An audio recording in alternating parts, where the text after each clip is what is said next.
우리의 삶에서 충분히 일어날 수 있는 일입니다. 저도 운전할 때 보면요, 살짝 추월했다고 그렇게 막 위협운전을 하는 분들이 계시죠. 이 시대 사람들이요, 너무나 쉽게 분노한다는 겁니다. 그리고 그 분노에 극에 달하면 그 분노로 인하여서 어떻게 할 줄 못하는 그런 상황까지 빠지게 되죠.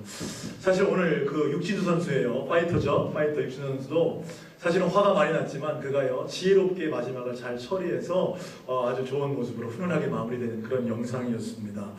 여러분, 우리 이 세상에 사는 사람들이요, 너무나 온유함을 잃어버린 시대가 아닌가 그런 생각을 갖게 돼요. 근데 오늘 성경은 우리에게 무엇을 말씀합니까? 온유한 자가 땅을 기업으로 받을 것이다, 이렇게 말씀하고 있다는 거죠. 오늘 말씀을 통해 몇 가지 질문을 한번 해보려고 해요. 첫 번째 질문은 무엇이냐면, 그럼 온유한 자라는 게 어떤 자들을 말하는 것인가, 여기에 대해 질문해 보려고 하고요. 두 번째로, 그러면 온유함이 우리의 삶에서 어떻게 나타나야 할까, 또 마지막 세 번째로는 온유함으로 받는 축복이 무엇인가, 이 세 가지에 대해서 한번 여러분과 함께 말씀 나누기를 원합니다. 여러분, 온유한 자들, 어떤 자가 온유한 자라고 생각하세요? 여러분 한번 생각해 보세요. 온유한 사람은 어떤 사람인가? 우리요, 쉽게 생각하기로 온유한 사람은 화가 나도 잘 말하지 않는 사람, 그냥 꾹 참는 사람, 뭔가 좀 연약해 보이고 그냥 착한 사람, 이런 이미지가 많이 있습니다. 그래서 가끔요, 결혼 상대자에 대한 이야기를 할 때에, 야, 그 사람 참 착해 보이는데, 이렇게 얘기하잖아요. 착해 보이는데 뭔가 좀 실력은 부족할 것 같다. 사실 우리가 온유함에 대해서 뭔가 좀 부족해서 착함을 통해서 나타내는 이런 사람들을 우리는 온유하다고 생각합니다. 사실요, 여러분, 온유라는 말 무슨 자를 썼냐면요, 따뜻한 온자에 부드러울 유자를 썼어요. 그래서 따뜻하고 부드러운 사람, 이런 사람을 우리는 온유한 사람이라고 하죠. 근데 이제 여러분, 성경 원어의 단어를 보면 그 의미를 좀 더 명확하게 알 수 있습니다. 이 온유함, 마태복음 5장에 나타난 온유함이라는 단어는 헬라어 프라우스라는 단어를 사용했어요. 이 단어는 몇 가지 뜻이 있는데, 첫 번째로요, 부드러운 바람이라는 뜻이 있어요. 예, 부드러운 바람. 그래가지고 강한 바람이, 사실 태풍과 돌풍 같은 바람들이 있습니다. 이 바람이 순해져서 우리의 숨결을 스치고 지나갈 때 우리는 프라우스라는 단어를 써요. 그러니까 모든 것을 깨부술 수 있는 힘이 이 바람에게 있지만, 그 바람이 순해져서 우리에게 정말 숨결을 불어넣듯이 아주 부드러운 바람으로 바뀌어진 상태, 이것을 프라우스라고 말합니다. 또 프라우스 안에는요, 길들여짐이라는 뜻이 있어요. 그 뜻은 어떤 뜻이냐면요, 여러분, 길들여지지 않는 동물들 있잖아요. 사냥개와 같은 동물들 어떻습니까? 굉장히 공격적이고 사납습니다. 그런데 이 프라우스라는 단어 안에 이런 사나운 사냥개와 같이 길들여지지 않은 동물들이 훈련을 통해서 그 주인에게 순종할 수 있는 상태, 그래서 온유해진 동물, 그 안에 공격성과 그 강한 힘을 갖고 있지만 길들여져 순종할 수 있는 상태를 프라우스라고 말합니다. 또 하나요, 이 프라우스에 대한 의미는 어떤 의미가 있냐면, 내리기 시작한 열이라는 의미를 갖고 있어요. 막 올라가던 열, 걷잡을 수 없이 뜨거워지는 그 열이 약으로 다스러져서 안정된 상태의 모습, 이것을 프라우스라고 말합니다. 이 세 가지의 공통된 부분이 있어요. 그것은 무엇이냐면, 부드럽게 바뀌어진 상태를 말하지만 그 뒤에는 뭐가 있어요? 엄청난 힘이 갖고 있는, 에너지가 갖고 있는 거예요. 그래서 그 에너지를 갖고 있음에도 불구하고 컨트롤된 상태, 힘이 없어 끌려가는 것이 아니라 무조건 그냥 져주는 상태를 말하는 것이 아니라, 이 온유함은 우리에게 충분한 힘이 있다, 능력이 있다, 파워가 있다. 그럼에도 불구하고 그 힘이 잘 조절돼서 정확하게 나타나는 것, 이것을 성경은 온유라고 설명하고 있다는 거예요.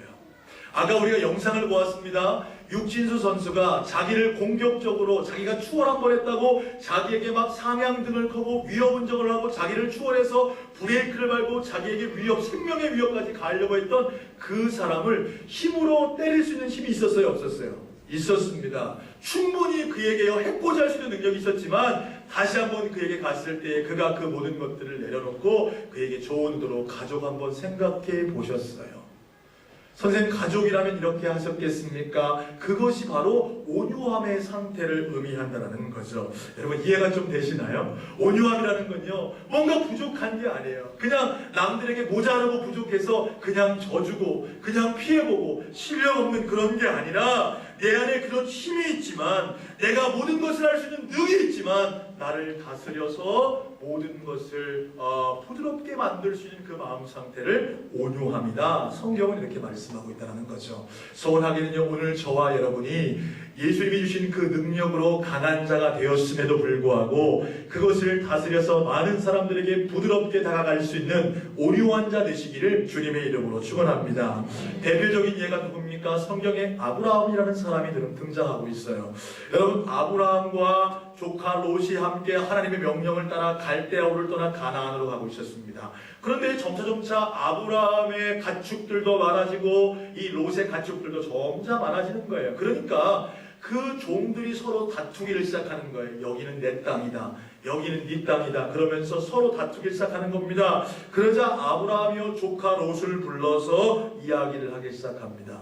네 소유와 내 소유가 많아져서 함께 동거하는 것이 이제 어려워졌으니까 우리는 이제 갈라서야 되겠다. 그러면서 무슨 얘기를 하냐면요, 네가 좌하면 나는 우하겠고 내가 우하면 나는 좌하겠다, 이렇게 말해요. 사실 아브라함은요, 삼촌이었습니다. 그는 조카였습니다. 아브라함이 더 힘이 있었습니다. 주도권을 갖고 있었어요. 그럼에도 불구하고 그 힘을 행사하는 것이 아니라 조카 롯에게 자신의 힘을 포기해주고 있다는 거예요.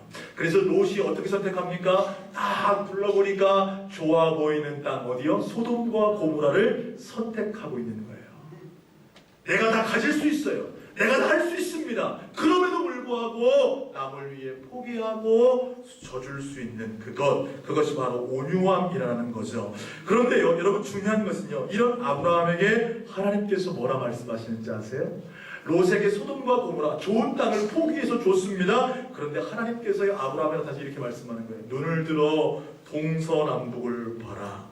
하나님이 주시는 땅, 그 동서남북을 내게 주겠노라. 하나님이 이렇게 말씀하시는 거예요. 할렐루야. 여러분, 기억하세요. 온유한 자가 땅을 기업으로 받을 것을 성경은 말씀해 주고 있다는 겁니다. 소원하기는 여러분, 온유함을 통해 여러분의 가진 모든 힘들을 절제하고 그것들을 가지고 남에게 해코지하고 컵으로 되지 않는 상태에서 남에게 나아가는 것이 아니라 잘 순종함으로 나아갈 수 있는 저와 여러분 되시기를 주님의 이름으로 축원합니다.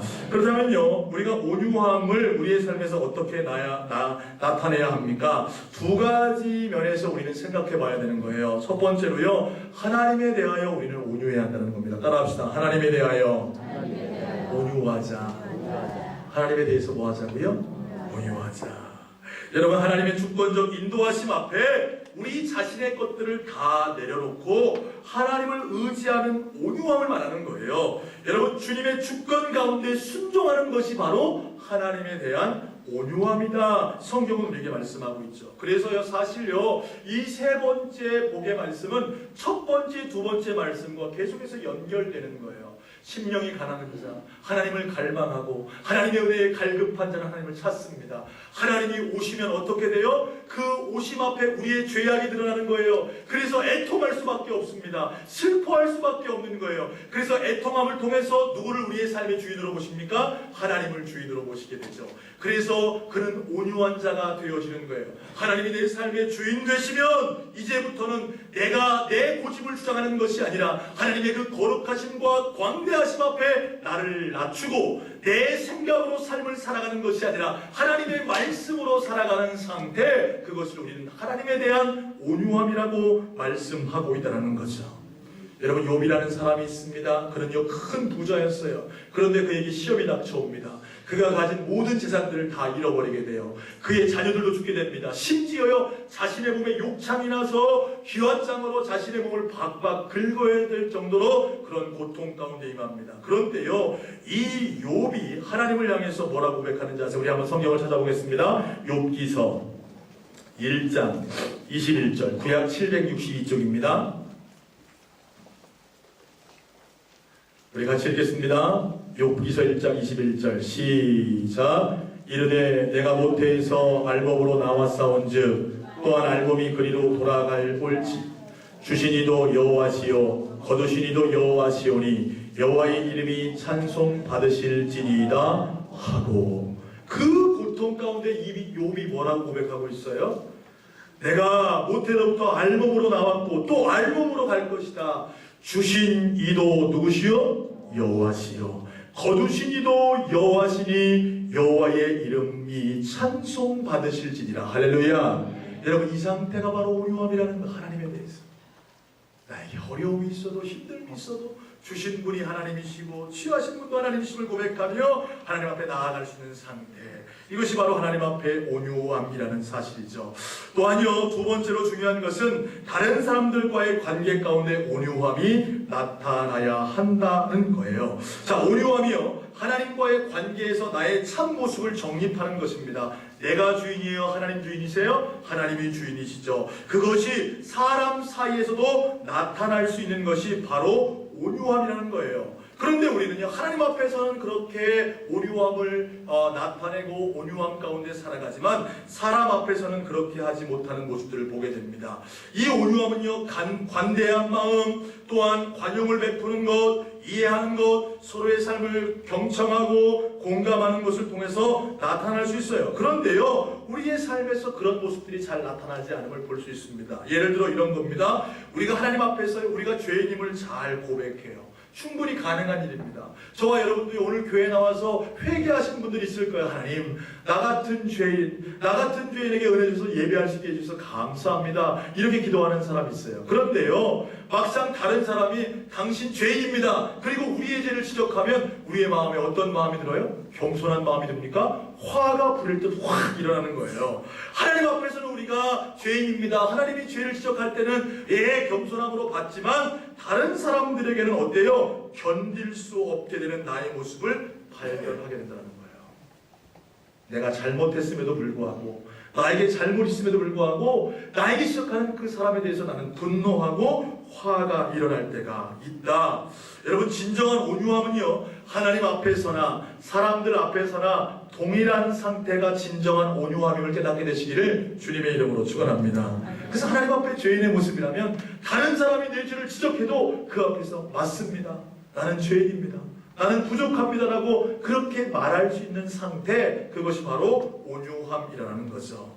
여러분, 모세가 바로 그런 사람이었습니다. 사실요, 모세는요, 다혈질적인 사람이었어요. 그가 이스라엘 백성들을 데리고 나왔을 때 얼마나 힘들었겠습니까? 여러분, 약 200만의 사람을 데리고 왔어요. 그 사람들이 한마디씩만 하면 몇 마디예요? 200만 마디. 감이 별로 안 오시죠?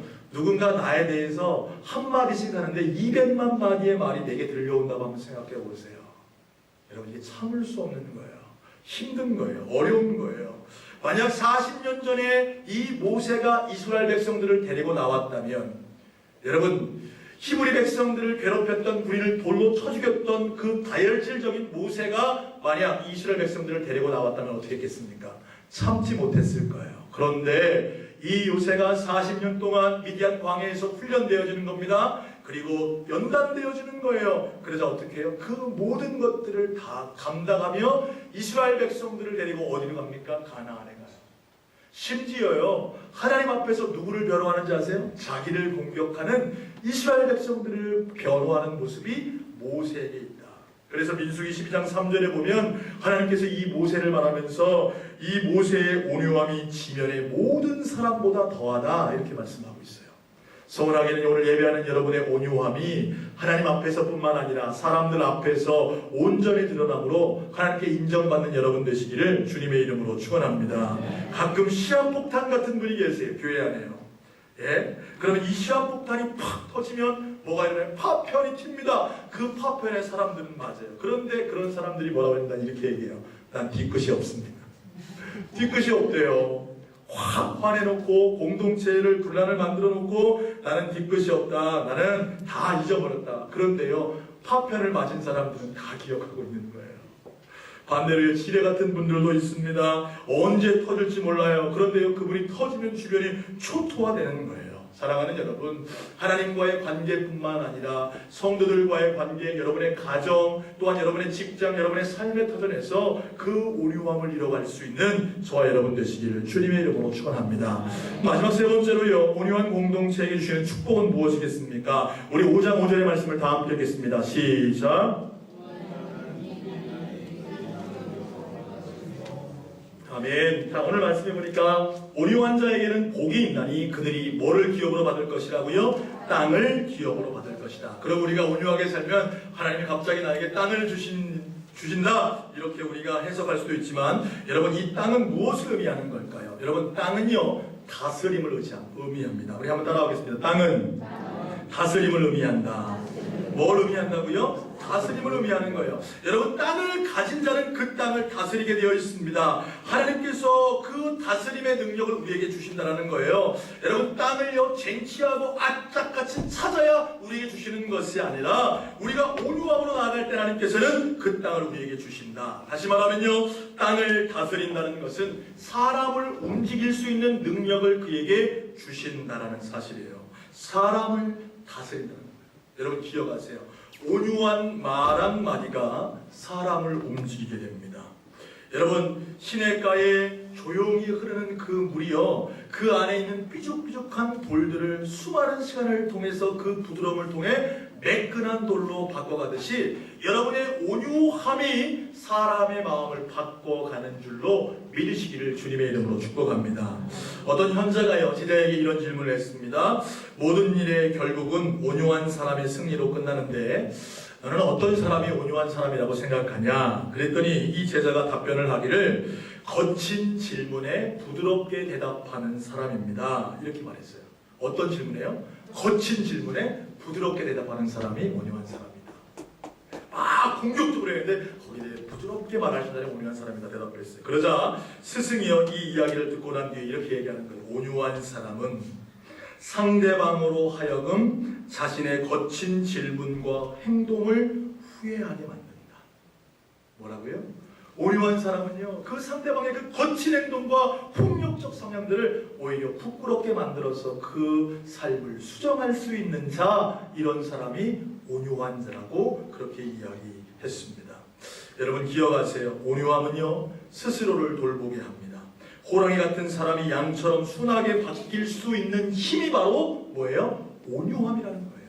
그래서 오늘 여러분에게 주신 능력이 가득하지만 그 능력을 잘 절제해서 많은 사람들에게 온유함으로 나아갔을 때에 땅을 기업으로 주시는 그 하나님께서 그 온유한 여러분을 통해서 많은 사람들을 변화시키며 다스릴 수 있는 권세를 주시겠노라 약속하는 줄로 믿으시기를 바랍니다. 그래서요 여러분, 우리 주님은 이렇게 말씀하시죠. 마태복음 11장 29절에 예수님께서 말씀하시기를 나는 마음이 온유하고 겸손하니 나에게서 배우라고 주님께서는 말씀하는 거예요. 여러분, 예수님께서 이 땅에 오실 때 어떤 삶을 사셨습니까? 그는요 온유하고 겸손한 삶을 사셨어요. 그래서 그 예수님의 온유함과 겸손함을 통해서 수많은 사람들을 바꿔가셨습니다.